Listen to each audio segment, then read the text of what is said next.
In the year 2187, Earth sent its most ambitious mission into deep space to explore a signal coming from an uncharted galaxy. Commander Daniel, a brilliant astronaut haunted by his past, leads a small crew into the unknown. But what they discover changes everything humanity has ever believed about life, death, and the universe itself. Daniel stood in the observation bay of the Odyssey 9, a massive spacecraft drifting near the edge of the Andromeda sector. The stars stretched endlessly, glowing like ancient memories scattered across a black ocean. For weeks, the crew had been chasing a mysterious signal, a repeating tone that no human-made device could produce. It pulsed like a heartbeat, almost alive. "Commander," said Dr. Leah, the ship's xenobiologist, "the signal just shifted frequency again. It's reacting to us." Daniel leaned closer to the console, his eyes narrowing. "Reacting? You mean it's aware we're listening?" Leah nodded slowly. The room fell silent except for the rhythmic pulse echoing through the speakers. For the first time, Daniel felt something he hadn't felt in years. Fear wrapped in curiosity. 3 days later, the Odyssey 9 reached the source. A small, icy planet orbiting a dying star. The signal was coming from beneath its frozen crust. The landing was rough.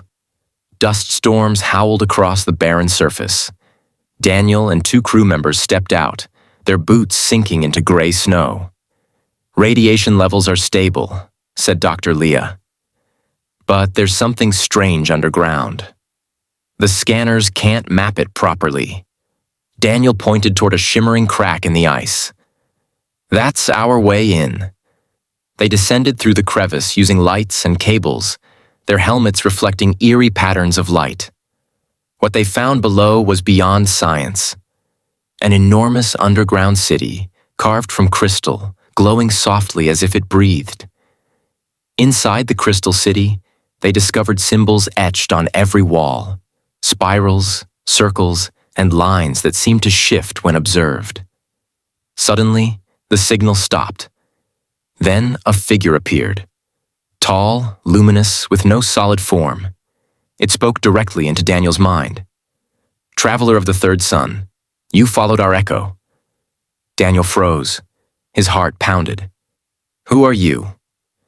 "We are the remnants of what you call life," the being replied. "We became energy when our world ended. And now, we wait for those who still remember how to listen." The crew stood in stunned silence. The alien wasn't attacking. It was communicating. Daniel realized the signal wasn't a warning. It was an invitation. As the crew explored deeper into the crystal city, they found chambers filled with suspended energy spheres. Each sphere pulsed faintly, as if something inside was alive. Dr. Leah touched one gently. It's like a memory capsule. These might contain the consciousness of their people." Daniel looked around, amazed. "They didn't die," he whispered. "They transformed." The alien voice echoed again, though the being itself was gone. "Our bodies failed, but our minds endured. We preserved ourselves in light." Daniel realized they were standing in the graves, or rather, the souls, of an entire civilization. Later that night, Daniel stayed behind while the others rested. The alien voice returned, softer this time. "Daniel, your world is repeating our fate." He frowned. "What do you mean?" "Your planet burns, your oceans cry. You reach for the stars but forget your roots." The walls shimmered, revealing visions, flooded cities, burning forests, abandoned homes. It was Earth, centuries ahead, dying slowly. Daniel's throat tightened. He had joined the mission to escape his guilt.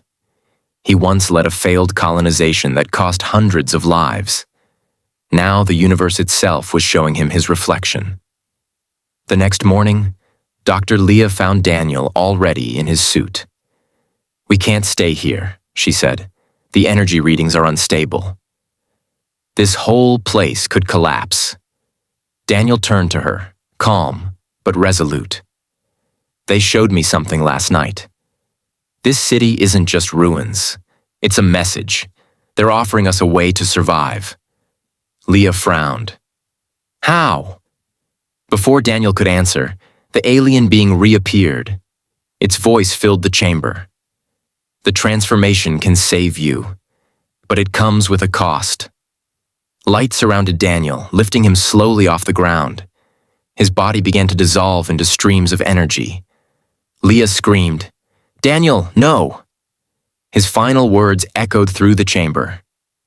"Tell Earth, we don't have to die. We just have to evolve." Then he was gone, merged with the light, becoming one of them. Weeks later, the Odyssey 9 returned to Earth orbit. Only 2 of the original crew survived, but when they played the final transmission, Daniel's voice was still there. He spoke from beyond the stars. "This is Commander Daniel of the Odyssey 9. The light you fear is not death. It's rebirth. The universe is alive, and we are part of it." At that moment, the sky above Earth shimmered faintly, like the stars themselves were answering him. Humanity realized it had just received not a warning, but a second chance. Months passed after the Odyssey 9 returned. The world listened to Daniel's final message countless times. Some called him a hero. Others called him insane. But one night, something strange happened. All over the planet, power grids flickered. Satellites picked up a faint signal. The same rhythmic pulse Daniel once followed. Dr. Leah, now living in isolation, recognized it instantly. She rushed to her lab and activated the receiver. The signal wasn't random this time. It formed words. "Leah, can you hear me?" Her hands trembled. "Daniel?" "Yes," the voice replied softly. "I'm everywhere now." In the light, in the data, in the air you breathe, Daniel's presence spread through the world's systems. He began transmitting knowledge, new energy models, cures for diseases, methods to heal the planet's atmosphere. People called it the Light Code. Within years, Earth started to change. The skies cleared, forests regrew, cities began using crystal-based reactors that emitted no pollution. Humanity had finally learned to live with the universe, not against it. But to Leah, Daniel's voice never felt like a ghost. It felt alive, as if he was guiding humanity's next chapter. On the 10th anniversary of Daniel's disappearance, a brilliant light appeared in Earth's orbit. It wasn't a ship. It was a massive structure made of energy, like a gateway between dimensions. Every screen on Earth flickered to life. Daniel's face appeared once more, radiant and calm. "The stars are not above you," he said. "They are within you. Every thought, every dream, every act of kindness sends light across the cosmos." Then the gateway opened, revealing a path of pure light stretching into the infinite. Humanity watched in awe. Some cried, some prayed. And then, for a brief moment, everyone felt the same thing. Connection. Centuries later, children born under a calmer sky learned about Daniel, the man who became light. They built a monument on the moon called the Hall of Echoes, where Daniel's voice still plays softly. In every heartbeat, in every star, the universe remembers you. And somewhere beyond the galaxies, a flicker of light continued its eternal journey, carrying the memory of one man who dared to listen to the stars.